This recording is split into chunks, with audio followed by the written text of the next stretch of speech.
Hello po! Sa mapagpalang araw. At ito na naman Wala po pala yung dito sa Lola. itaas, mami, na pinanggalingan May natin kanina. nadaanan na, may nakita naman po dito. So we're here sa may Cascata de la Proda. At may nakitaan na dito na wildflowers. Wild siya, pero kasing ganda pa din na iba na nakikita natin.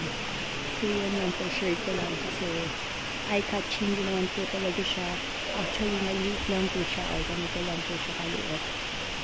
Minsan ko lang po. Tignan ko lang siya para medyo lumaki-laki at maging sobrang visible sa camera.